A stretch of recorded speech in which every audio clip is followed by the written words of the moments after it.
Bismillahirrahmanirrahim. Assalamualaikum warahmatullahi wabarakatuh. Yang terhormat Bapak Dian Nusantara selaku Kepala SDN 02 Sidoarjo serta rekan-rekan sejawat, para guru dan staf karyawan di SDN 02 Sidoarjo yang saya hormati pula.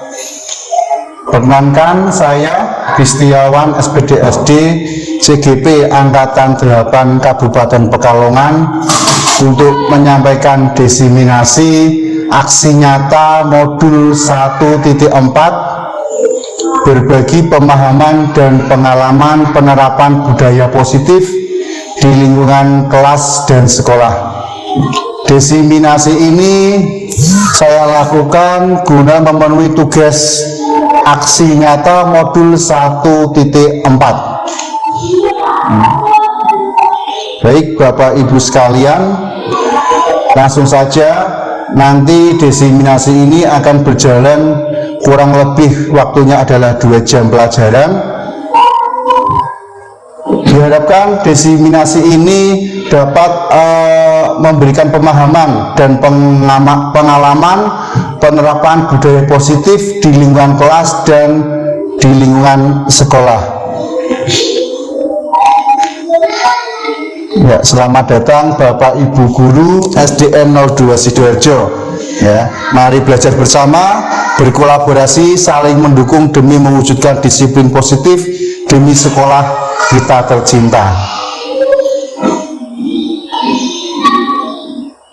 Bapak Ibu yang saya hormati, di sini saya akan menyampaikan beberapa materi terkait aksi nyata 1.4. Yang pertama adalah budaya positif.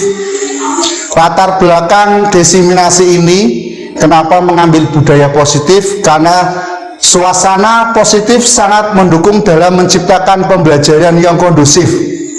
Karena dengan suasana yang positif, murid dan guru akan menemukan suatu kondisi pembelajaran yang menyenangkan, sehingga proses pembelajaran dapat berjalan tanpa adanya suatu beban, tapi suatu kebutuhan. Suasana positif juga akan membantu menggerakkan moral yang positif bagi murid, sehingga karakter murid tidak hanya terbentuk dari akademik atau intelektual, tapi juga dari lingkungan yang ada.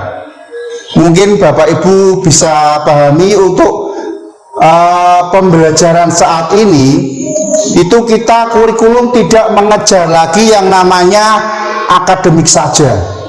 Ya, kita sudah mulai merdeka belajar dan merdeka mengajar. Jadi kita itu diberikan keleluasaan untuk merdeka dalam hal pengajaran. Jadi tidak terpacu dengan adanya kurikulum. Kalau dulu itu kita 1 tahun harus menyelesaikan satu kurikulum itu, ya, dimana setiap kurikulum ada namanya KKM, harus mencapai KKM. Kalau sekarang modelnya itu beda. Nah, untuk membuat pembelajaran yang berbeda, maka perlu adanya yang namanya budaya positif. Nanti saya jelaskan budaya positif itu apa saja dan maksudnya apa. Nah, di sini budaya positif adalah nilai-nilai atau keyakinan-keyakinan dan kebiasaan-kebiasaan di sekolah yang berpihak pada murid, agar murid dapat berkembang menjadi pribadi yang kritis, penuh hormat dan tanggung jawab. Jadi untuk pembelajaran di kurikulum merdeka, pembelajaran tersebut tidak lagi berpusat pada guru, akan tetapi berpusatnya pada murid. Jadi kita seolah-olah itu adalah memfasilitasi kebutuhan murid. Ya, dalam memfasilitasi kebutuhan murid, kita nanti di awal pembelajaran itu ada namanya pembelajaran berdiferensiasi. Ya, jadi kita tidak bisa menyamaratakan murid itu harus pintar, harus bisa ini, harus bisa itu tidak. Tapi kita harus tahu dulu latar belakang dari anak tersebut. Dari kemampuan awal kita membuat yang namanya asesmen kognitif dan non kognitif. Itu di awal pembelajaran guna untuk bisa memberikan kepada anak kebutuhan-kebutuhan apa yang diperlukan untuk anak. Nah, di sini selain kita memberikan kebutuhan untuk anak, kita juga harus tahu nilai-nilai, keyakinan-keyakinan dan kebiasaan-kebiasaan di sekolah yang menunjang pembelajaran tersebut. Nah, di sini disiplin positif itu merupakan suatu cara penerapan disiplin tanpa kekerasan dan ancaman, yang dalam praktiknya melibatkan komunikasi tentang perilaku yang efektif antara guru dan murid. Kalau dulu di sekolah itu ada namanya peraturan tata tertib sekolah. Apabila melanggar, anak itu akan mendapatkan hukuman atau sanksi. Itu kalau dulu. Tapi untuk saat ini itu sudah tidak digunakan lagi. Hukuman dan sanksi itu bisa memberikan dampak yang kurang baik untuk anak. Nah, untuk pembelajaran sekarang itu kita sudah mulai menerapkan namanya disiplin positif.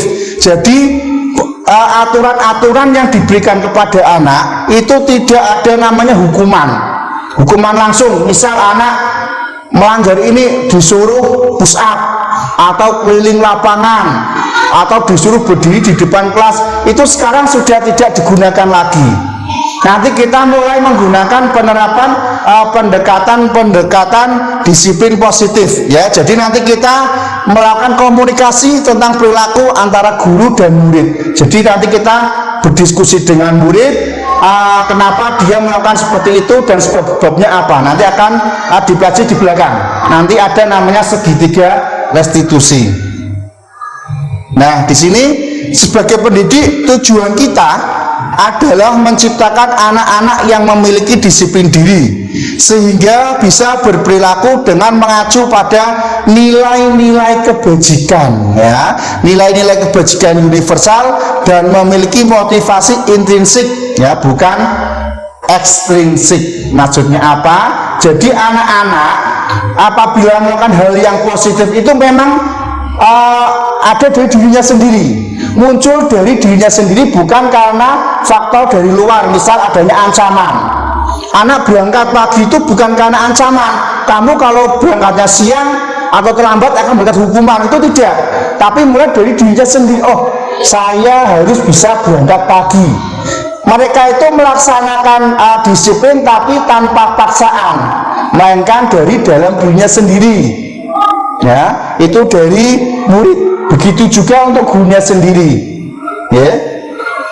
Nah, jadi untuk nilai-nilai universal kebajikan tadi itu timbul dari motivasi intrinsik dari dalam dirinya sendiri, bukan dari karena paksaan atau karena takut dengan hukuman atau faktor-faktor yang lain.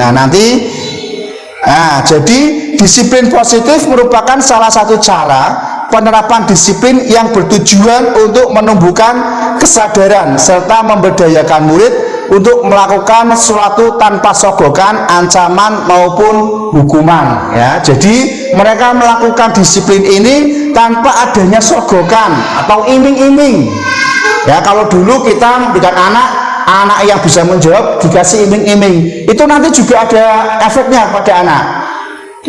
Itu juga ada baik dan ada buruknya. Ketika kita selalu memberikan hadiah kepada anak, ketika anak itu bisa melakukan suatu hal.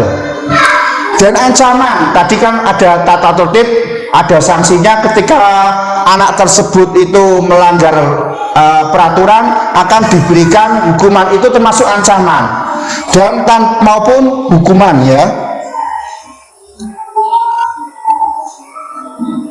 Nah, disiplin positif itu akan melahirkan nilai-nilai kebajikan. Nilai-nilai kebajikan di sekolah itu nilai-nilai kebajikan sesuai dengan profil pelajar Pancasila, di mana profil pelajar Pancasila itu ada 6 dimensi. Dimensi profil pelajar Pancasila. Yang pertama yaitu beriman, bertakwa kepada Tuhan Yang Maha Esa dan berakhlak mulia. Berarti tentang religius, tentang keagamaan, tentang budi pekerti, itu termasuk beriman, bertakwa kepada Tuhan Yang Maha Esa dan berakhlak mulia, tentang beribadah juga. Ini nanti nilai kebajikan pada profil pelajar Pancasila. Kemudian ada kebinekaan global. Ya, kebinekaan global berarti tentang kearifan lokal sini, kearifan lokal setempat. Kemudian gotong royong, nilai kebajikan gotong royong berarti seperti anak saling menolong, saling membantu, ya, kerjasama, itu termasuk gotong royong. Kemudian mandiri, dan yang terakhir adalah bernalar kritis. Jadi anak nanti diharapkan menerapkan nilai kebajikan bernalar kritis dan mandiri juga. Yang satu lagi adalah kreatif, ya.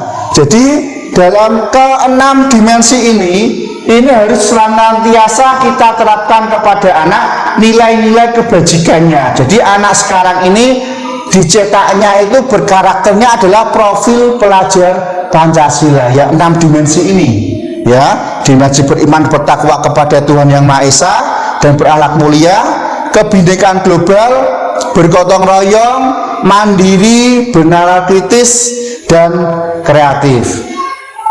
Nah, ini ada 6 dimensi. Nanti juga dipelajari untuk PMM juga, Pak Bambang, yang belum Pak Bambang dan Pak Mukhlis, ya.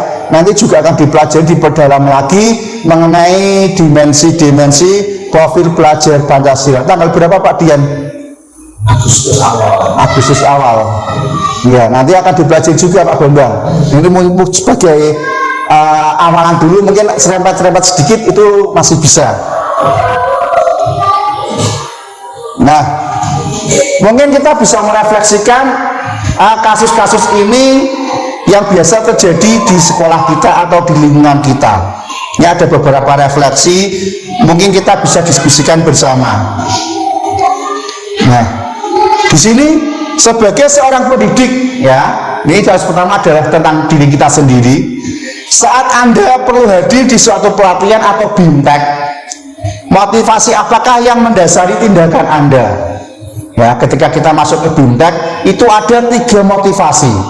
Ya, ada 3 motivasi. Yang pertama, nah, apakah Anda hadir karena tidak ingin ditegur oleh pihak panitia atau pengawas Anda dan mendapatkan surat teguran? Biasanya dari dinas apabila ada BIMTEK tidak mengirim, ada teguran. Itu berarti motivasinya menghindari ketidaknyamanan dan hukuman. Ya. Kemudian pilihan kedua, Anda ingin dilihat dan dipuji oleh lingkungan Anda atau mendapat penghargaan sebagai kepala sekolah berprestasi, ya. Jadi ini mendapatkan imbalan atau penghargaan dari orang lain. Kalau biasanya BIMTEK-nya LPMP itu uang sakunya lebih besar Pak Dian, ya. Biasanya per hari itu sampai 200.000. Di LPMP itu juga berarti ada motif kedua. Kalau tadi motif pertama itu menghindari ketidaknyamanan atau hukuman, takut disanksi oleh atasan atau dari dinas pendidikan. Ya, yang kedua itu mendapatkan imbalan atau penghargaan dari orang lain. Ya. Kemudian motivasi ketiga, Anda ingin menjadi pembelajar sepanjang hayat, menjadi orang yang berusaha dan bertanggung jawab serta menghargai diri Anda sebagai teladan bagi murid-murid Anda, guru-guru Anda, serta lingkungan Anda, karena Anda percaya tindakan Anda sebagai pemimpin pembelajaran akan menjadi panutan oleh lingkungan Anda. Itu menghargai nilai-nilai kebajikan diri sendiri. Kalau merefleksikan sendiri, kalau saya sendiri sih biasanya di nomor 1. 1, 2, 3. Kalau biasanya awal itu saya masih di nomor 1. Kalau udah berangkat itu biasanya ada sanksi ya Dian, ya. Ya, ada sanksi. Kalau yang kedua itu ada sangune, itu juga sama, ada motifnya juga. Tiga-tiganya mau jadi motif. Kalau yang guru yang benar-benar itu ya harusnya nomor 3. Itu guru profesional, ya.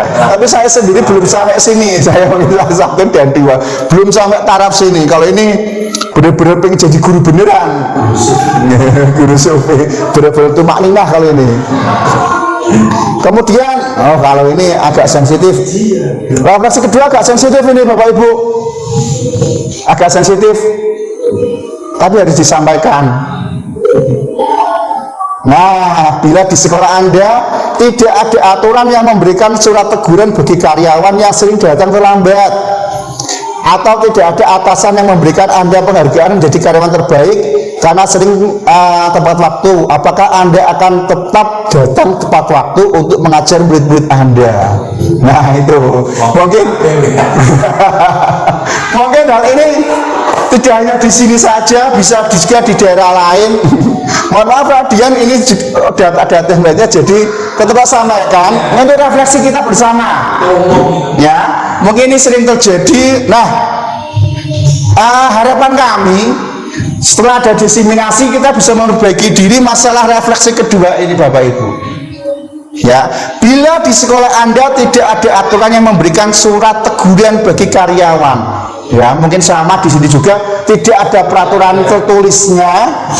Jadi ketika kedisiplinan ini kurang ditegakkan, terus gimana? Mungkin kita ilmunya ilmu pekewah dia ya, ilmunya pekewah, kita sama-sama guru, sama-sama, tapi lah itu kembali lagi ya, tupoksi kita di keprofesionalan ya, tentang seorang guru itu bagaimana yang harus menjadi teladan bagi murid-murid kita. Masa guru muridnya datang tepat waktu, gurunya bahkan sering terlambat. Ini refleksi kita juga Bapak Ibu ya. Jadi mungkin dengan diseminasi ini kita bisa merefleksikan bersama. Mungkin ini tidak hanya di sekolah kami, juga terjadi di sekolah yang lain. Ini mungkin hal umum, tapi sebetulnya harusnya hal ini tidak terjadi. Apalagi kita sebagai seorang pendidik menjadi contoh untuk anak-anak kita. Jadi semoga kedepannya untuk kasus seperti ini tidak terulang lagi, dan ini masih menjadi kasus yang agak sulit dipecahkan juga ya, karena kalau di sekolah dibuat aturan yang ketat atau gimana Pak Dian, enaknya Pak Dian? Seharusnya itu dari pertama itu dari tingkat atas dinas, karena apa? Karena kita itu ketika dari bawah itu terus mengusulkan sampai ke atas, nanti mah dimarahin ya, kenapa kamu kok sampai ke sini? Ditangani sendiri, dibina sendiri dulu. Ketika mencari solusi kok kadang-kadang juga nggak bisa. Dan ini guru ini kan dapat terlambat, nggak bisa diatur, juga nggak bisa anak-anak seperti itu.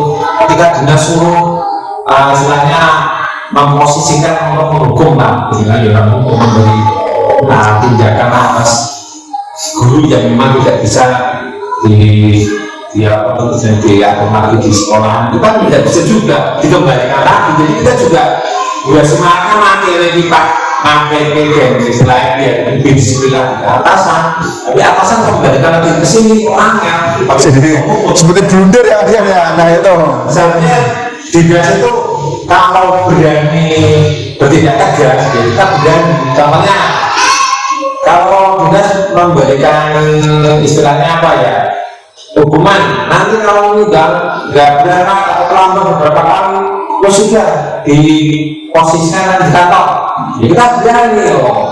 Karena kita sudah berani kalau dinas terus menolak terus balikan ke sini, biar jadi permusuhan dalam sekolah. Iya, berarti ini kembali ke sini lagi Pak Dian.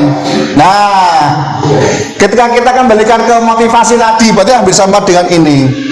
Ketika beliaunya misal guru-gurunya itu hadir tepat waktu, mungkin ini karena menghindari ketidaknyamanan atau hukuman, bukan dari yang nomor 3 ini.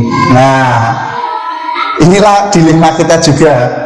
Dilema ketika ada diharapkan itu setelah adanya penyebaran budaya positif ini, kita bisa berubah dari yang nomor 1, 2 menjadi ini yang nomor 3. Diharapkan seperti itu. Jadi kita disuruh untuk menyebarkan budaya-budaya positif yang ada di sekolah. Nanti kita juga akan belajar yang namanya posisi kontrol. Posisi kontrol kita sebagai pemimpin, posisi kontrol kita sebagai guru di depan murid-murid, itu kita harus bisa memposisikan diri kita. Jadi untuk refleksi kedua ini memang agak sensitif juga.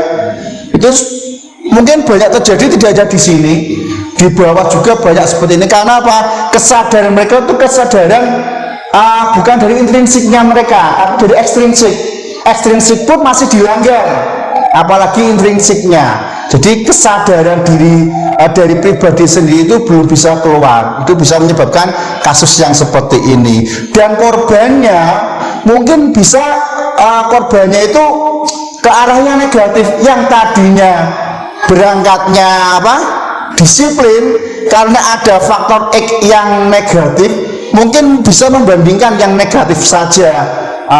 Istilahnya masih sama haknya, kenapa kita harus datang lebih cepat gitu. Mungkin itu efeknya juga efek yang negatif juga kalau tidak diselesaikan seperti ini ya. Ketika ada seperti ini bisa menjadi buah si malakama juga, dan bisa menjadikan efek negatif bagi guru-guru yang lain, karena yang merasa sudah datang tepat waktu dengan mengajar murid-muridnya, dengan guru yang tadi dengan datang terlambat ya. Baik, langsung ke refleksi yang ketiga ya. Refleksi yang ketiga, nah tadi ini menanyakan dengan diri kita sendiri, menurut Anda dari ketiga jenis motivasi yang disebutkan pada pertanyaan sebelumnya, motivasi manakah yang saat ini paling banyak mendasari perilaku murid-murid Anda di sekolah? Kalau tadi tentang guru, sekarang tentang murid ya. Kalau murid, mungkin di sekolah kita yang mendasari murid-murid berperilaku baik itu masih sekitar di ke-1 mungkin ya, mungkin masih di 1. Itu hanya masih menghindari ketidaknyamanan atau hukuman. Jadi anak-anak berangkat itu mungkin kebanyakan masih di nomor 1 untuk menghindari ketidaknyamanan dan hukuman dari guru. Kebanyakan seperti itu, karena selama ini yang diterapkan di sekolah itu bentuknya adalah tata tertib sekolah atau peraturan sekolah, di mana di situ itu ada aturan dan ada hukuman atau sanksi. Jadi masih berkutat di menghindari ketidaknyamanan dan hukuman. Sebagian besar mungkin seperti itu ya. Ada mungkin 1-2 yang sudah di nomor 3, akan tetapi sebagian besar murid-murid itu masih di nomor 1. Nah, dengan adanya diseminasi ini diharapkan nanti guru bisa mengarahkan murid itu bisa menjadi yang nomor 3. Jadi mereka itu bisa mengeluarkan motivasinya dari intrinsik mereka sendiri, tanpa ada paksaan dari pihak luar, dari guru atau dari kepala sekolah atau dari lingkungan masyarakat. Nah, kemudian di dalam sekolah itu ada 3 macam penegakan aturan. Ada namanya hukuman, kemudian ada namanya konsekuensi, dan ada yang ketiga ada namanya restitusi ya. Jadi untuk menerapkan disiplin positif ini, manakah yang lebih bagus dilaksanakan di sekolah kita? Apakah berupa punishment atau hukuman ketika anak yang melanggar aturan, apakah dengan konsekuensi, apakah dengan restitusi ya? Nanti kita bisa mempelajari, bisa membandingkan dari ketiga macam pendekatan disiplin diri ini. Yang pertama adalah hukuman ya. Jenis hukuman itu bersifat tidak terencana atau tiba-tiba. Anak atau murid tidak tahu apa yang terjadi dan tidak dilibatkan. Misal anak nakal dengan temannya, kita serta-merta menghukum anak tersebut.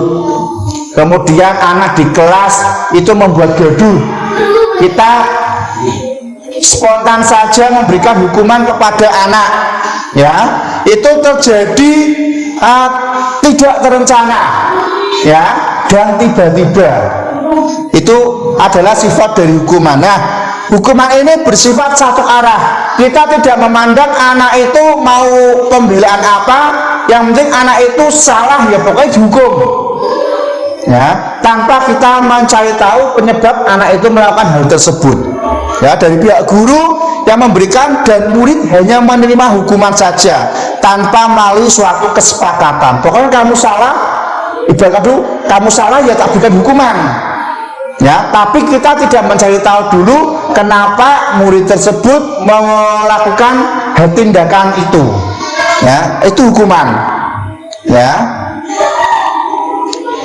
Kemudian hukuman yang diberikan bisa berupa fisik maupun psikis. Seperti tadi, anak yang melanggar aturan ketika di sekolah suka berantem, anak disuruh keliling lapangan. Itu bentuknya fisik maupun psikis. Kita marahi anak itu juga psikis juga. Ketika anak itu salah terus kita marahi, itu juga bisa mempengaruhi psikis anak. Akibatnya apa? Murid atau anak disakiti oleh suatu perbuatan atau kata-kata. Dari hal tersebut bisa menimbulkan hal yang lebih buruk lagi dari yang dilakukan sekarang. Kenapa? Dari hukuman ini anak bisa istilahnya itu membuat dendam dengan guru yang memberikan hukuman tersebut, dan akan teringat sampai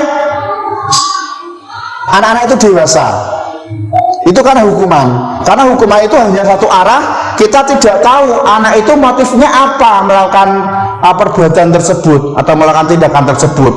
Dan itu bukannya untuk memperbaiki anak, tapi itu malah membuat anak itu semakin terpuruk. Karena apa? Karena hukuman yang berupa fisik atau psikis itu, anak itu akan merasa disakiti, ya, dengan perbuatan atau kata-kata yang dilontarkan oleh guru tersebut. Kemudian yang kedua, ini ada yang namanya konsekuensi. Kalau tadi hukuman itu hanya satu arah. Kalau konsekuensi itu sudah terencana dan sudah disepakati. Biasanya misalnya bentuknya adalah tata tertib sekolah, ya, tata tertib sekolah. Nanti biasanya ada sanksinya, ada konsekuensinya. Kemudian sudah dibahas dan disetujui oleh murid dan guru. Di awal pembelajaran anak-anak mesti dikasih tahu tata tertib di sekolah tersebut, ya. Kemudian umumnya bentuk-bentuk konsekuensi dibuat oleh pihak guru dan murid sudah mengetahui sebelumnya, karena peraturan sekolahnya itu dari dulu sudah biasa diterapkan, ya. Kemudian konsekuensi yang akan diterima bila ada pelanggaran. Ya, ini tentang tata tertib sekolah. Anak-anak yang melanggar akan mendapatkan konsekuensinya. Pada konsekuensi, murid tetap dibuat tidak nyaman untuk jangka waktu yang pendek. Konsekuensi mungkin dampaknya tidak sebesar hukuman. Karena apa? Kalau hukuman itu tidak ada kesepakatan di awal, anak salah langsung dihukum. Tapi kalau konsekuensi, anak tahu aturan sekolah, tapi dia melanggar. Jadi kan dia tahu konsekuensinya, tapi tetap melanggar, dan dia diberikan hukuman. Misal seperti ini: ketika anak berangkat sekolah terlambat. Kalau di sini mungkin sekolahnya, rumahnya dekat-dekat.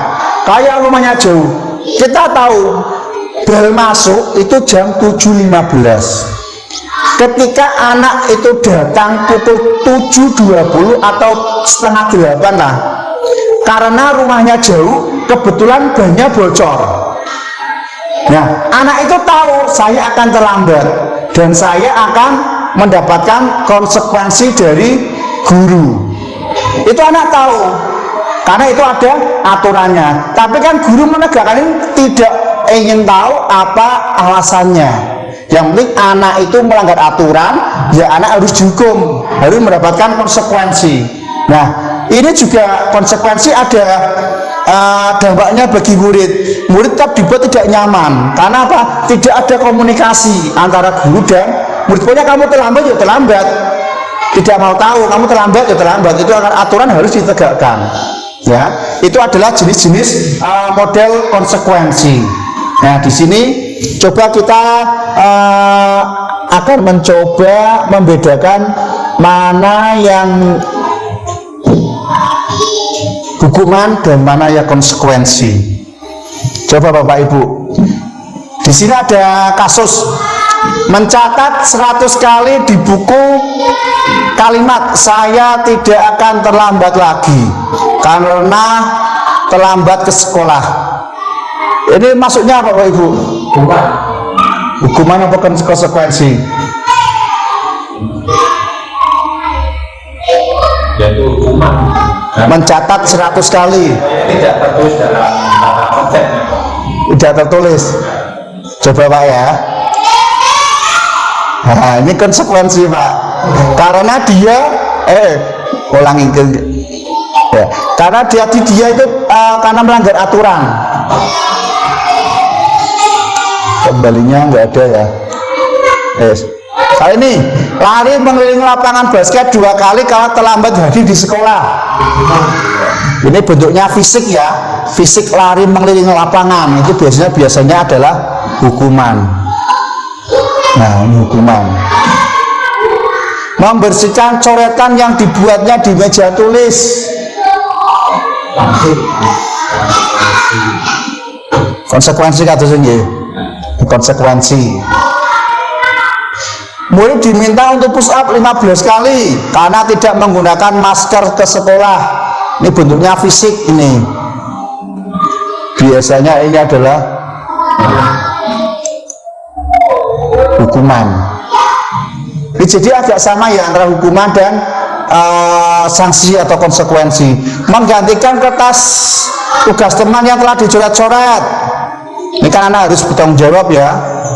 Berarti disangsinya. Nah, disanksi ya. Berjemur di lapangan basket pukul 12 siang karena mengobrol dengan teman. Apa ya Bapak Ibu? Hukuman ya. Kemudian murid diminta bertelanjang kaki sepanjang hari karena tidak menggunakan sepatu warna hitam sesuai peraturan sekolah. Diminta bertelanjang kaki sepanjang hari karena menggunakan sepatu warna hitam, tidak menggunakan sepatu warna hitam.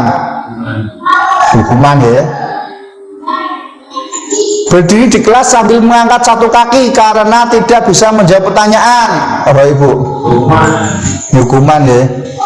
Yeah. Nah, membersihkan tumpahan air di meja tulis karena tersenggol saat belajar.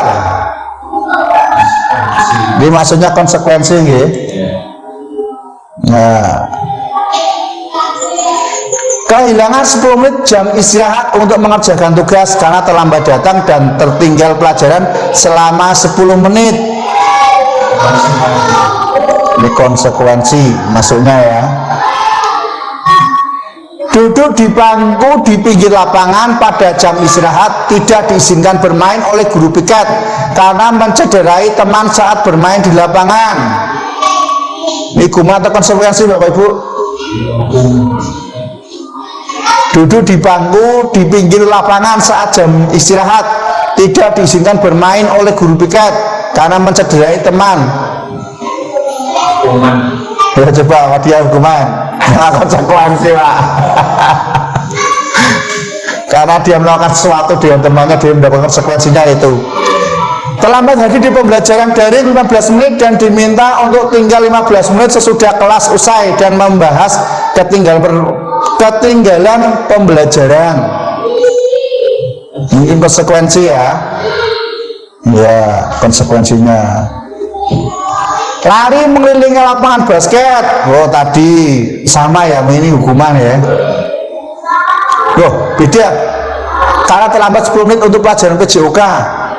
Membersihkan WC sekolah karena mematahkan pensil kawannya. Hukuman. Selesai? Nah, betul 11 dari 14 pertanyaan. Itu adalah contoh dari penerapan hukuman ataukah sanksi. Nah, yang ketiga, setelah tadi hukuman dan konsekuensi, ada yang namanya restitusi. Ini Bapak Ibu. Restitusi adalah tentang memperbaiki hubungan dan memperkuatnya. Restitusi juga membantu murid-murid dalam hal mereka ingin menjadi orang seperti apa dan bagaimana mereka ingin diperlakukan. Jadi kalau tadi hukuman itu istilahnya, kalau hukuman jelas satu arah. Kalau sanksi itu tentang penerapan disiplin. Pokoknya kamu melanggar ya dihukum, diberikan konsekuensi. Tapi kalau restitusi itu lebih ke pendekatan kepada anak. Ya, pendekatan kepada anak, memperbaiki hukuman dan memperkuatnya. Restitusi juga membantu murid-murid dalam hal mereka ingin menjadi orang seperti apa dan bagaimana mereka ingin diberlakukan. Nanti ke belakang lebih menjelaskannya lagi. Nah, jadi restitusi ini adalah proses refleksi dan pemulihan. Proses ini menciptakan kondisi yang aman bagi murid untuk menjadi jujur pada diri mereka sendiri dan mengevaluasi dampak dari tindakan mereka pada orang lain. Jadi ketika mereka melakukan kesalahan, anak itu kita panggil atau kita mendatangi anak tersebut, kita berbicara dari hati, ya, kita kasih tahu apa penyebabnya. Terus anak diberikan penebar lagi, kamu salah enggak, salahmu apa yang kamu langgar, terus kamu harus bagaimana. Itu untuk restitusi. Jadi mereka nanti murid itu akan bisa tahu, oh ternyata yang saya lakukan itu salah, sudah melanggar keyakinan kelas. Nah, terus saya harus bagaimana? Itu akan bisa tumbuh dari intrinsik mereka, motivasinya dari mereka sendiri, bukan dari pihak luar, mungkin dari aturan sekolah atau dari guru ataupun kepala sekolah. Kalau restitusi itu agar motivasinya itu dalam diri mereka sendiri, ya, karena kita mungkin tidak tahu penyebab anak itu melakukan tindakan tersebut. Ya, mungkin banyak anak-anak yang nakal, tapi kita nggak tahu latar belakang mereka nakal itu bagaimana. Karena apa mereka bisa nakal. Jadi ketika proses pemulihan dan evaluasi diri telah selesai, mereka bisa mulai berpikir tentang apa yang bisa dilakukan untuk menebus kesalahan mereka pada orang yang menjadi korbannya. Jadi diharapkan nanti ketika anak itu sudah tahu, oh ternyata saya salah, saya harus bertanggung jawab bagaimana. Ini diharapkan seperti itu. Berbeda dengan hukuman dan konsekuensi yang hanya satu arah saja. Pokoknya kamu salah ya salah. Tapi kita tidak tahu latar belakang anak itu melakukan perbuatan tersebut. Jadi restitusi itu lebih baik, lebih bagus dibandingkan hukuman ataupun konsekuensi. Nah, karena dalam restitusi, kalau di hukuman dan konsekuensi kita ada yang namanya tata tertib sekolah, ada namanya peraturan sekolah. Tapi dalam restitusi kita menyebutnya adalah keyakinan kelas atau keyakinan sekolah. Jadi dalam keyakinan sekolah atau keyakinan kelas yang buat adalah guru bersama murid. Ya, guru dan murid berdiskusi bersama, buat aturan bareng-bareng. Ya, buat aturan bersama menjadi sebuah keyakinan kelas. Nah, keyakinan kelas ini harus ditaati oleh seluruh warga kelas tersebut. Yang melanggar berarti kamu melanggar keyakinan kelas kamu. Dan keyakinan kelas ini dibuat dengan kata-kata yang positif. Kalau aturan atau hukuman itu kan dilarang datang terlambat, dilarang coret-coret tembok, ya, dilarang buang sampah sembarangan. Itu biasanya katanya yang negatif, diksinya itu negatif. Tapi keyakinan kelas itu menggunakan kalimat-kalimat yang positif. Seperti ini misalnya, setiap anggota kelas perlu belajar. Ya, berarti dengan ini dalam pembelajaran anak itu jangan saling mengganggu. Kemudian setiap anggota kelas perlu senang. Perlu senang di sini berarti mereka juga butuh kebutuhan senang, itu juga perlu. Ya, tidak berarti dalam pembelajaran guru juga memberikan pembelajaran itu menyenangkan bagi murid. Karena apa? Keyakinan kelasnya murid itu melakukan dengan senang. Ya, setiap anggota kelas perlu melakukan tugas. Berarti secara tidak langsung anak itu ketika diberikan tugas wajib dilaksanakan. Ya, bentuk keyakinan kelas seperti itu. Kemudian setiap anggota kelas perlu saling menghargai, ya, saling menghormati, saling menolong. Kata-katanya itu dibuat yang positif. Ini keyakinan kelas. Ini seperti kelas impian. Ini kemarin sudah saya praktekkan di kelas 3 dan 4, membuat keyakinan kelas. Kalau mereka membuat kelas impian kali itu bagaimana? Ayo bareng-bareng kita membuat kelas impian kalian. Yo, kalian harus menaati.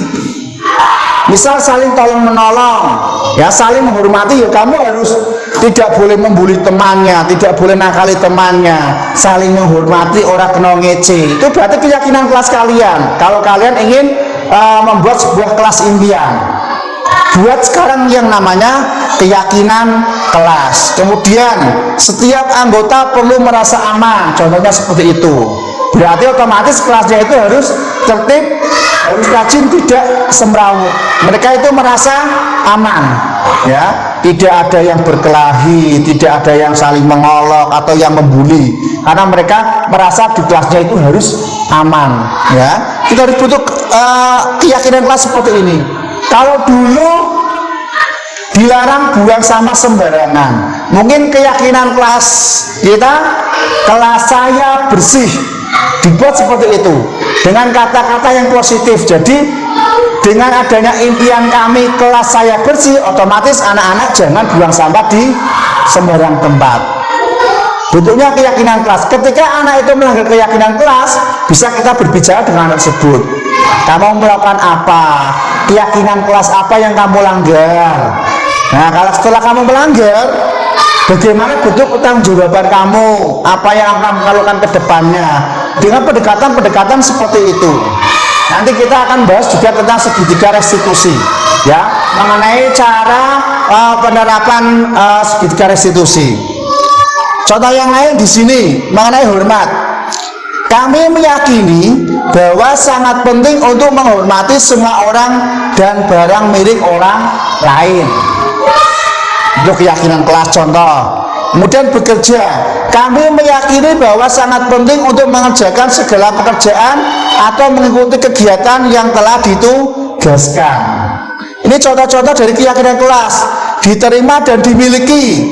Kami memiliki bahwa sangat penting untuk merasa diterima pada suatu kelompok dan saling peduli satu sama lain. Dengan adanya keyakinan kelas ini, keyakinan kelas ini adalah hasil dari diskusi guru dan murid. Jadi diharapkan keyakinan kelas ini juga disepakati bersama dan dilaksanakan bersama sesuai dengan kelas impian murid-murid kita. Ya, kalau dulu peraturan sekolah dibuat oleh sekolah, kalau ini keyakinan kelas dibuat bersama. Kalau dalam kelas ya berarti buatnya guru dan murid. Kalau dalam lingkupnya keyakinan sekolah, berarti seluruh warga sekolah yang ada di dalam situ. Ini untuk membentuk suatu keyakinan kelas. Nah, mungkin dari sekian banyak siswa, ada siswa yang bisa dikatakan istilahnya itu nakal. Mungkin tidak ada istilahnya anak yang lahir itu nakal, itu tidak ada. Anak yang nakal biasanya ada faktor-faktor tertentu. Ya, ada penyebab anak-anak itu bisa nakal. Nah, yang memungkinkan anak-anak itu nakal itu karena 5 kebutuhan dasar ini tidak terpenuhi. Jadi anak itu istilahnya itu memberontak. Ya, 5 kebutuhan dasar itu adalah kebutuhan bertahan hidup atau survival.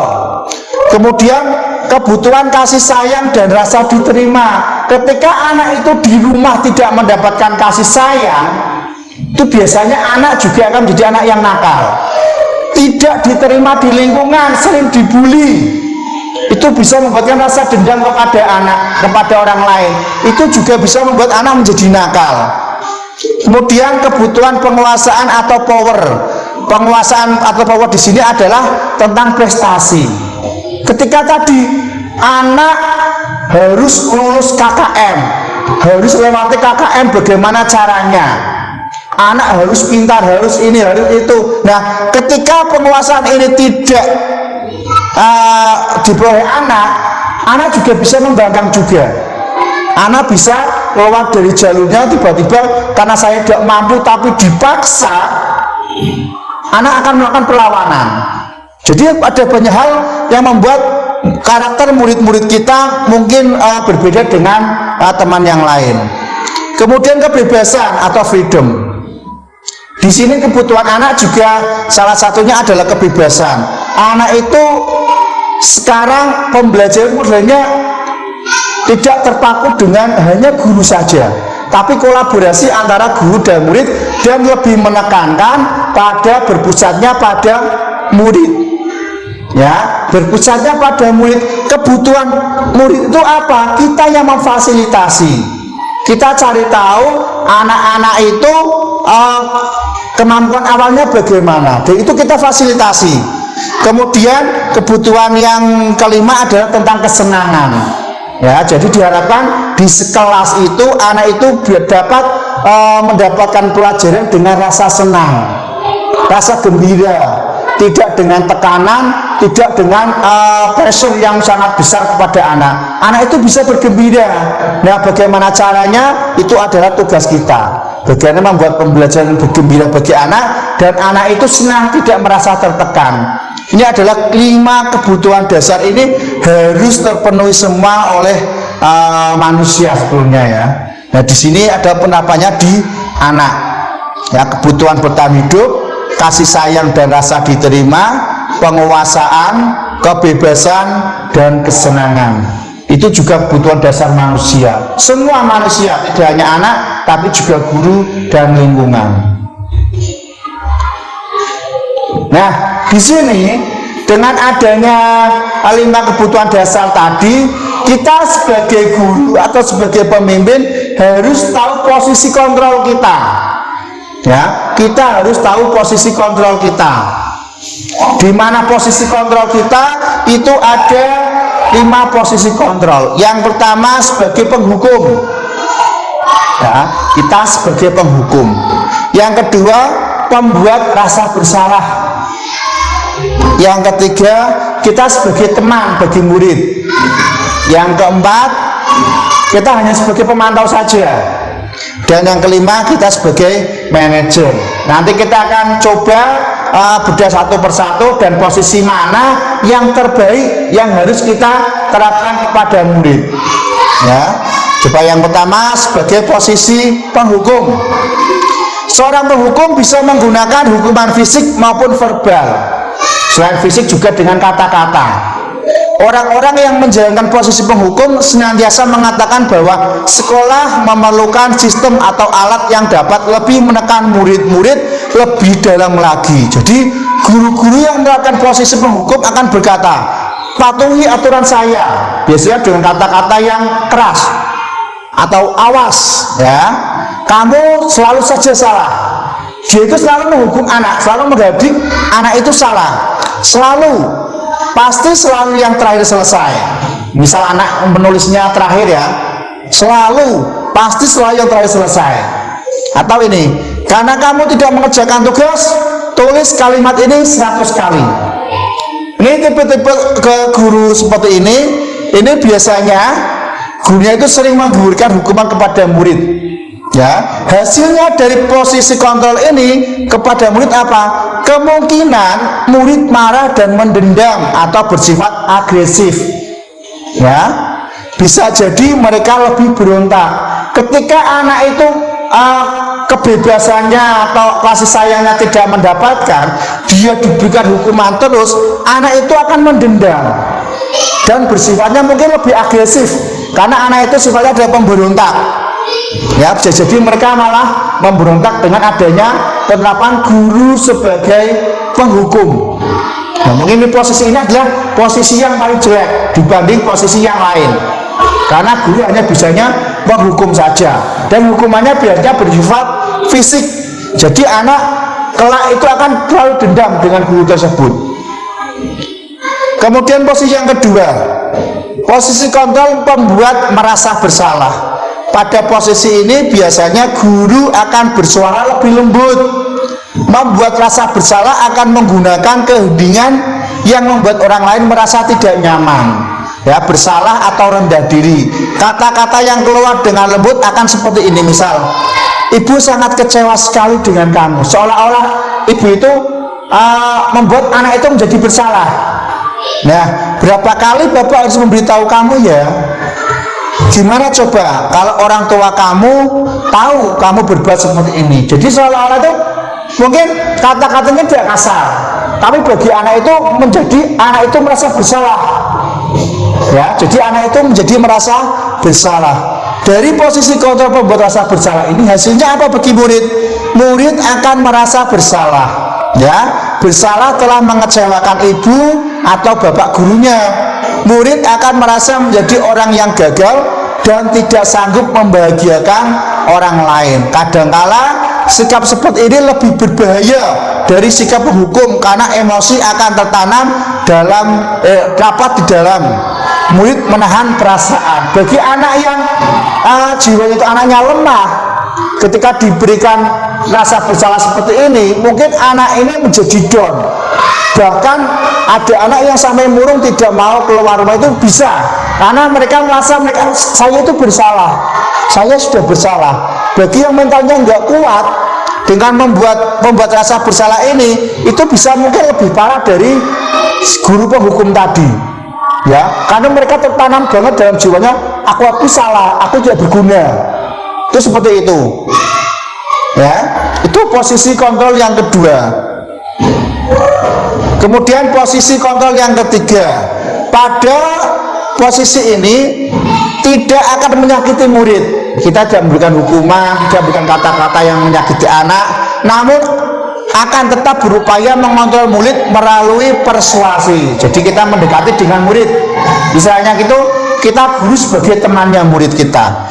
Posisi teman pada guru bisa negatif ataupun positif. Positif di sini berupa hubungan baik yang terjalin antara guru dan murid. Biasanya guru dan murid itu hubungannya lebih erat, ya, lebih dekat. Guru di posisi teman menggunakan hubungan baik dan humor untuk mempengaruhi seseorang. Mereka berkatanya biasanya seperti ini: ayo bantulah demi bapak ya, karena merasa guru dan murid itu sudah dekat sekali.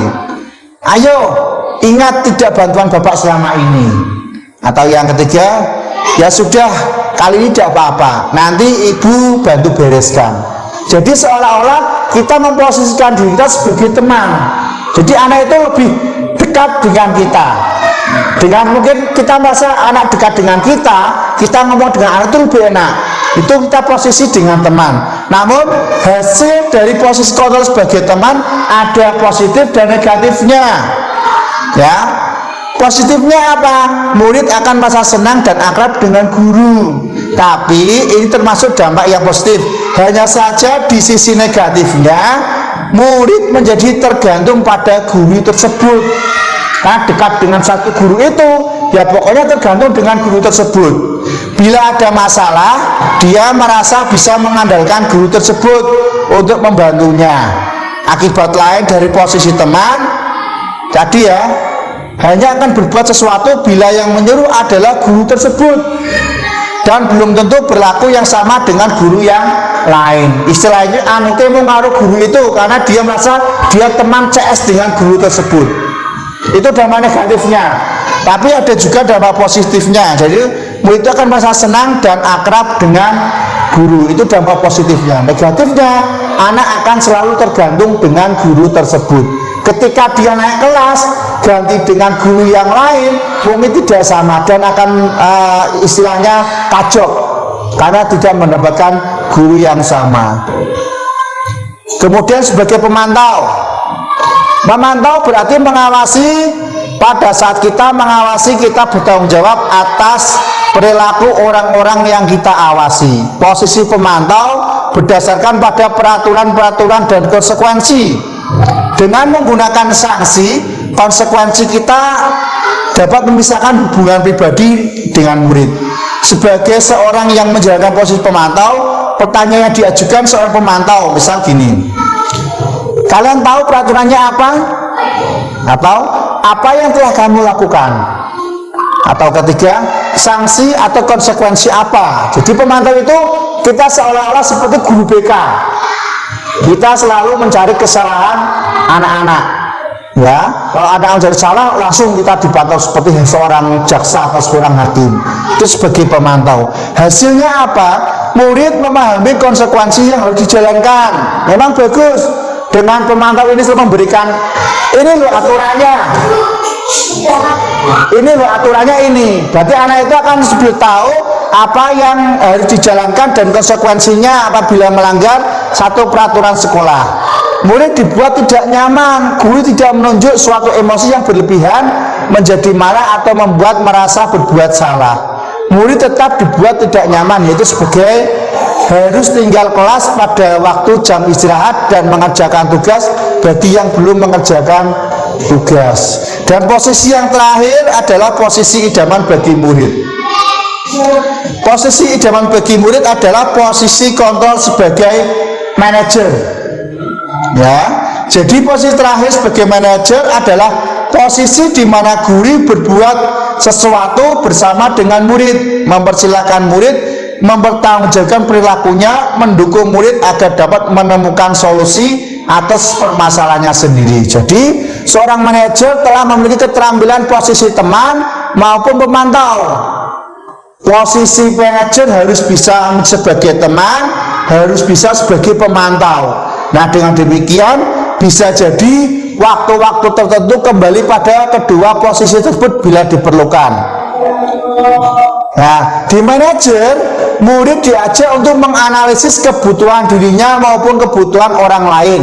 Di sini penekanannya bukan pada kemampuan membuat konsekuensi, namun pada berkolaborasi dengan murid bagaimana memperbaiki kesalahan yang ada. Seorang manajer akan berkata seperti ini, apa yang kita yakini, ya kembali ke keyakinan kelas. Jadi anak itu diajak ngobrol lagi, kamu loh sudah ibaratnya sudah membuat keyakinan kelas yang harus kamu patuhi, kenapa kamu langgar? Ya, apakah kamu meyakininya? Jika kamu meyakininya, apakah kamu sudah memperbaikinya? Nah, tugas seorang manajer bukan untuk mengatur perilaku seorang. Kita membimbing murid untuk dapat mengatur dirinya. Seorang manajer bukannya memisahkan murid dari kelompoknya, tapi mengembalikan murid tersebut ke kelompoknya dengan lebih baik dan kuat. Hasil dari posisi kita sebagai manajer, guru akan mengembalikan tanggung jawab pada murid untuk mencari jalan keluar permasalahannya, tentu dengan bimbingan guru. Ya, jadi dari kelima posisi kontrol ini, posisi kontrol yang terbaik adalah posisi manajer. Ya, posisi manajer. Entah kita bisa merefleksikan, oh ternyata saya saat ini masih jadi penghukum.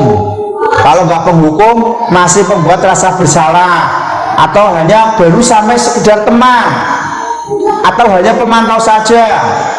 Apakah sudah sampai manajer? Diharapkan seorang guru posisi kontrol idealnya adalah seorang manajer, ya, bukan penghukum, bukan pembuat rasa bersalah. Kalau teman dan pemantau masih masuk. Kalau manajer ini harus bisa menjadi teman dan juga menjadi pemantau. Ya, ada kalanya manajer ini menjadi teman, ada kalanya manajer ini menjadi pemantau. Ini harus berkolaborasi. Itu posisi kontrol guru. Nah, untuk menghadapi anak-anak yang bermasalah, kita bisa menerapkan yang namanya segitiga restitusi. Apa itu segitiga restitusi? Segitiga restitusi ini adalah langkah-langkah restitusi yang harus kita lakukan untuk menerapkan restitusi tersebut. Dalam segitiga restitusi itu ada 3 sisi. Yang pertama adalah menstabilkan identitas, yang kedua memvalidasi tindakan yang salah, yang ketiga menanyakan keyakinan. Ya, jadi ada 3 tahapan: menstabilkan identitas, validasi tindakan yang salah, dan menanyakan keyakinan. Nah, dalam menstabilkan identitas, ya, berbuat salah itu tidak apa-apa. Kita ngobrol dengan anak-anak misal membuat kesalahan, dia bertengkar dengan temannya, suka nakal dengan teman-temannya, anak itu ajak ngomong, berbuat salah itu tidak apa-apa. Ya, kita istilahnya itu membela anak dulu, salah itu rakaiki, atau tidak ada manusia yang sempurna, atau saya juga pernah melakukan kesalahan seperti itu, kita bisa menyelesaikan ini. Ya, itu kata-kata seperti ini istilahnya kita istilahnya ngerti bahwa manusia itu tidak ada yang sempurna, wong Pak Guru yang tahu kaya kuwi, ya. Itu pada menstabilkan identitas. Jadi kita tidak langsung kamu salah, itu tidak. Ya, kita stabilkan dulu anak itu.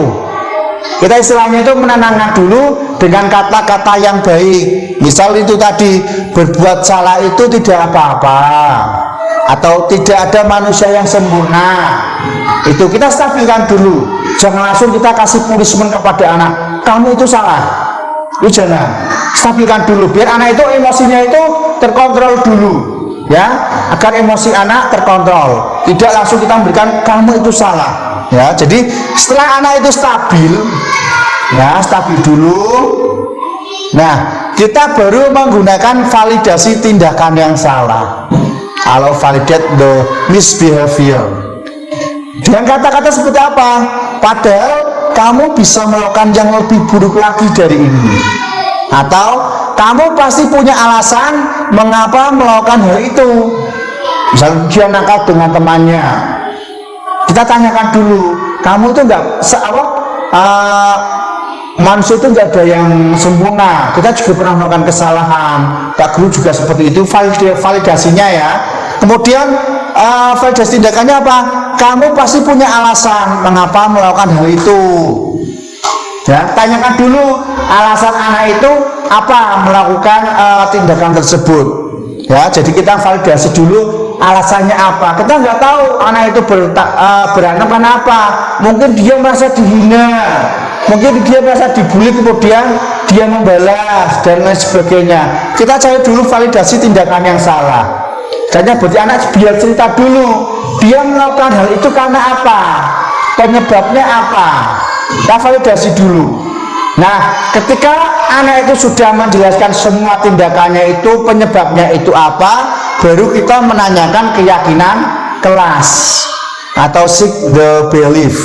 Ya. Apa yang kita percaya sebagai kelas atau keluarga. Kemudian apa nilai-nilai umum yang telah kita sepakati. Jadi anak itu diingatkan lagi kepada keyakinan kelas yang sudah dibuat, yang berkaitan dengan tindakan yang telah melanggar keyakinan kelas tersebut. Nah, jadi anak itu diingatkan lagi dengan keyakinan kelasnya. Ya, kemudian setelah itu anak diberikan tidak lagi, kamu sudah melakukan kesalahan, berarti kamu harus bagaimana untuk memperbaiki kesalahanmu itu.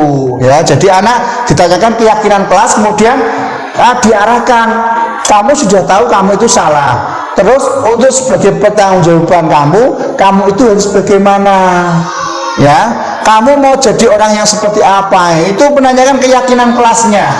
Keyakinan kelasnya itu bagaimana, apa yang sudah dilanggar, apa konsekuensinya, apa bentuk pertanggungjawaban kamu setelah kamu melakukan kesalahan tersebut. Misal tadi berantem berarti dia minta maaf, kemudian keyakinan kelasnya dilakukan lagi, dipatuhi lagi, tidak akan berantem lagi, misal seperti itu. Nah, itu Bapak Ibu adalah diseminasi saya mengenai budaya positif, ya, tentang budaya positif, penerapan budaya positif di sekolah yang harus kita terapkan di sekolah kita supaya dalam proses pembelajaran itu bisa berjalan dengan baik. Kita menerapkan profil pelajar Pancasila, karakter-karakter yang ada bisa terwujud, ya, agar supaya tidak ada lagi anak-anak yang merasa anak itu nakal, anak itu bagaimana, dan kita harus tahu posisi kontrol kita sebagai guru. Ya, posisi kontrol kita sebagai guru itu harus di posisi apa? Ya, harus di posisi apa? Kemudian kalau dulu kita mau tahu tentang tata tertib sekolah, kita harus mulai berubah menjadi sebuah keyakinan kelas. Nah, dari keyakinan kelas diharapkan anak-anak itu menjadi seorang yang disiplin positif dengan nilai-nilai dan keyakinan-keyakinan positif dapat tertanam dari dalam diri anak tersebut. Tidak hanya dari ekstrinsik, tapi dalam intrinsik mereka, dari motivasi diri mereka sendiri.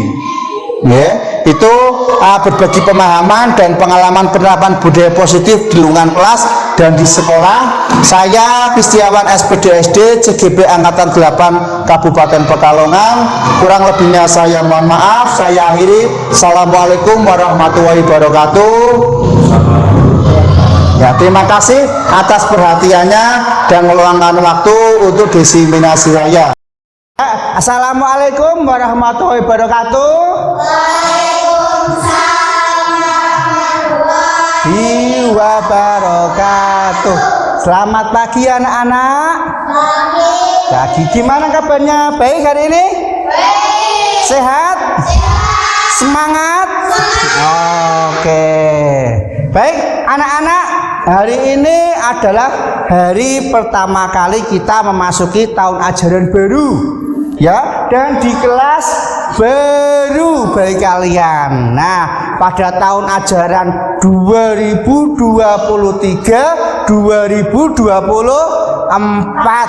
Nah, sebelum memasuki tahun pelajaran baru, kelas kita itu akan membuat yang namanya keyakinan kelas. Ada yang tahu apa itu keyakinan kelas? Ayo, keyakinan kelas itu apa? Ayo, keyakinan kelas itu berarti nanti kalian akan membuat keyakinan kelas kalian yang akan kita sepakati bersama sebagai suatu aturan di kelas kita. Ya, sebagai aturan di kelas kita. Nanti kita buat bersama dan harus kita taati bersama. Sekalian siap? Oke, baik. Sebelum memasuki keyakinan kelas, kita akan membuat dulu kelas impian. Jadi nanti kalian akan membayangkan kelas impian kalian itu bagaimana. Ya, kelas impiannya misal kelasnya bersih, ya. Misal lagi orang saling tolong menolong dengan teman, ya. Misal seperti itu dan masih banyak lagi. Ya, kalian nanti menuliskan kelas impian kalian bagaimana. Ya, nanti anak-anak bisa menuliskan kelas impian kalian di sticky note ini. Ya, di sticky note ini kalian akan menuliskan kelas impian kalian. Kalian itu ingin kelas impiannya bagaimana?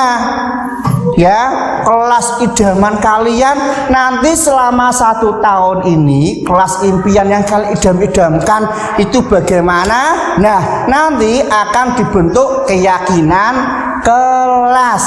Sudah siap anak-anak? Sudah. Oke, nanti Pak Guru bagikan ya. Kalian tuliskan di sticky note ini. Ya, silakan kalian menuliskan di sticky note ini ya. Kalian dituliskan. Ayo silakan. Ya. Silakan dituliskan di sini ya. Nih. Ya itu di situ.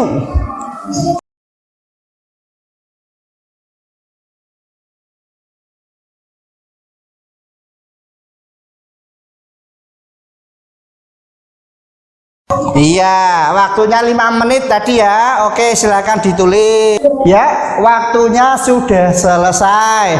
Sekarang kalian menempelkan hasil tulisan kalian mengenai kelas impian kalian. Silakan maju satu persatu. Ayo, tuliskan, ditempelkan di sini. Ayo, silakan maju. Tempelkan, ayo. Ayo ditempelkan. Yo, iya, tempelkan. Yang lain bebas di mana saja. Iya. Mana lagi ini? Oke. Iya, tempel semua. Sini nempelnya sebelah sini. Ayo ditempel. Bebas di mana saja boleh. Iya, silakan. Ayo yang rajin. Ayo yang rajin. Iya, ditempel semua. Iya. Warnanya beda nggak apa-apa, yang penting tulisannya. Iya. Ya silakan. Udah? Iya. Sudah semua? Sudah. Sekarang Pak Guru minta salah satu orang untuk bisa membacakan. Ayo siapa ya? Isma ya. Oke, sekarang Isma maju ke depan untuk membantu Pak Guru ya membacakan hasil tulisan teman-teman kalian. Yang lainnya bisa memperhatikan. Ya, ayo semuanya memperhatikan. Ambil. Ayo, yang mana dulu? Nih ambil bebas, ambil kemudian dibacakan. Ya, dibaca apa itu? Ayo. Hadir tepat waktu. Hadir tepat waktu. Bagus, berarti kalian nanti hadir di sekolah tepat waktu. Ya, tak tuliskan dulu. Ini ya. Kalian ingin hadir tepat waktu. Oke. Yang lain ambil lagi, ini sudah. Yang ini coba. Ya. Dibaca apa? Menjaga kebersihan kelas. Menjaga kebersihan kelas. Ya, berarti kelasnya biar bersih, biar rapi. Tak tulis. Menjaga kebersihan kelas. Aduh, spidolnya ya. Selanjutnya yang kuning-kuning silakan. Apa itu? Masuk kelas tepat waktu. Masuk kelas tepat waktu. Oh, hampir sama dengan ini ya. Hampir sama dengan hadir tepat waktu. Sama, berarti nggak usah ditulis lagi ya. Ayo, yang lain ambil lagi. Ya, apa dibaca yang keras? Berbicara yang sopan. Berbicara yang sopan dan Baik. baik. Iya, harus sopan ya. Oh, berarti di kelas itu harus berbicara yang sopan dan baik ya, tentang tata krama. Ayo ambil lagi ya, ya apalagi Saling membantu. saling membantu. Berarti dengan teman-temannya harus bisa saling membantu atau saling menolong, sama ya. Saling menolong saja, membantu atau menolong ya, saling menolong. Ayo yang lain. Jatuh, coba yang jatuh apa itu? Dibaca. Saling menghormat apa? Saling menghormati teman. Belum ada ya? Saling menghormati teman. Ya, terus ada lagi. Silakan diambil lagi. Apa dibaca yang keras? Menjaga kelas tetap bersih dan rapi. Menjaga kelas tetap bersih dan rapi. Oh, sama dengan ini ya. Menjaga kebersihan kelas ya, biar kelasnya bersih. Sama dengan ini. Ayo, yang belum diambil yang mana? Diambil semuanya, diambil semua. Apa? Saling menghormati. Saling menghormati tadi sudah ada ya, saling menghormati. Sama ternyata impian kelas kalian. Ayo. Apa? Mengingatkan teman jika melakukan kesalahan. Mengingatkan teman jika melakukan kesalahan. Nek koncone sampean salah, diingatkan betul ya. Berarti mengingatkan teman jika melakukan kesalahan. Mengingatkan teman jika melakukan kesalahan. Nek koncone salah diingatkan ya. Ayo lagi ambil. Yo dibaca. Bersih, rapi, dan indah. Oh, bersih, rapi, indah. Berarti ini ya menjaga kebersihan kelas. Sama yang belum coba diambil, bebas. Apalagi Saling menolong teman. saling menolong teman. Oh, sudah ada ya.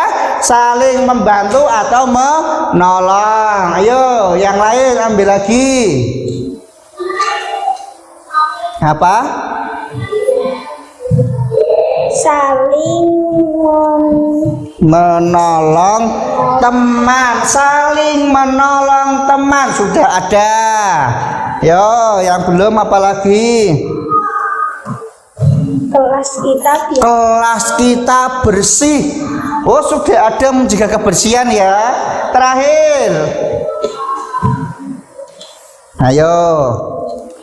Mendengarkan penjelasan guru. Oh, di sini ya. Belum ada ya. Ini berarti mendengarkan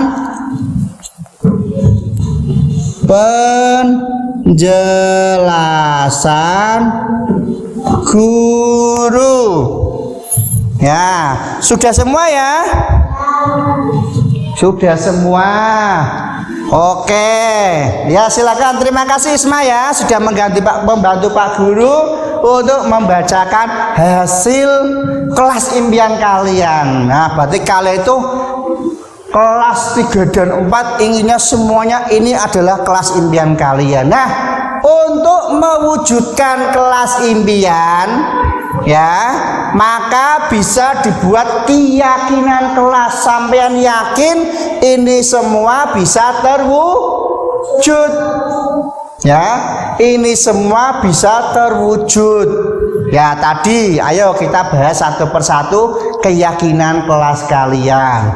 Yang pertama, hadir tepat waktu. Bisa disetujui? Bisa? Bisa. Berarti kalian harus hadir tepat waktu. Ketika ada bel tet, kalian harus masuk. Ketika ada jam istirahat tet, kalian istirahat. Ada bel masuk lagi, kalian juga harus masuk. Ya, itu berarti hadir tepat waktu. Kemudian menjaga kebersihan kelas ya. Ingat, menjaga kebersihan kelas itu tidak hanya tugasnya sing piket, tidak hanya petugas yang piket, tapi semua ya, semua siswa di kelas ini wajib untuk menjaga kebersihan kelas. Bisa disepakati? Bisa. Kemudian yang ketiga tadi ya, berbicara yang sopan dan baik ya. Dengan teman nggak boleh ngatain temannya. Dengan Pak Guru harus sopan, pakai basa krama. Kalau nggak bisa basa krama, pakai bahasa Indonesia. Ya, selain berbicara yang sopan dan baik, kalian harus tahu namanya tata krama. Ya, kalau Pak Guru maturi pripun, kalau lewat di depan orang bagaimana, kalau mau keluar ke kamar mandi izin dulu Pak Guru. Pak Guru mau ke belakang, ya. Pak Guru badhe ten wingking, ya, izin dulu. Ya, kemudian yang keempat, saling membantu atau menolong. Jadi dengan teman itu harus saling menolong. Kalau ada temannya yang nggak bawa pulpen, ini tak pinjemi ya, berarti itu saling menolong. Kalau ada teman yang kesusahan, kalian juga harus menolong. Temannya jalan tiba-tiba jatuh, ya kalian harus menolong ya. Kemudian selanjutnya tadi saling menghormati teman ya, saling menghormati, jangan mengejek teman yang lain ya, jangan suka mengejek teman yang lain. Saling menghormati, tidak boleh sekarang itu istilahnya membuli ya, tidak boleh membuli. Nggak jare wong kene ngece karo kowe. Nggak boleh. Kita harus saling menghormati. Kemudian mengingatkan teman jika melakukan kesalahan. Ya, tadi ya, nek koncone ana sing salah, wajib diingatkan, "Hei, kamu nggak boleh gini. Itu salah." Ya, saling mengingatkan. Kan yang namanya orang itu mesti pernah melakukan kesalahan. Ya, kalau ana koncone salah, diingatkan. Ya. Kemudian yang terakhir ini, mendengarkan penjelasan guru. Ya, ayo, ketika Pak gurunya sedang mengajar, kalian dengarkan. Jangan memotong pembicaraan Pak Guru. Pak Guru sing ngomong terus langsung dipotong. Itu nggak boleh. Ya, mendengarkan penjelasan guru. Nanti Pak Guru ada waktu, kalian yang mau menanyakan silakan ditanyakan. Nah, itu kalian boleh ngomong di situ ya. Jadi kalian harus mendengarkan penjelasan guru. Nah, dari keyakinan kalian, keyakinan kelas kalian ini 7 ini, apakah bisa disepakati? Bisa? Nah, kalau bisa, ingat, ini adalah keyakinan kelas kalian untuk mewujudkan kelas impian. Ya, jadi kalian harus mematuhi keyakinan kelas kalian, ya, karena ini kalian sendiri yang membuat. Ya, bisa disepakati ya. Oke, nanti akan kita tempel bersama, tempel di ruang kelas dan ditandatangani kalian. Ya, berarti kalian yang membuat sendiri, kalian ya harus menaati keyakinan kelas kalian. Bisa ya? Bisa. Oke, terima kasih.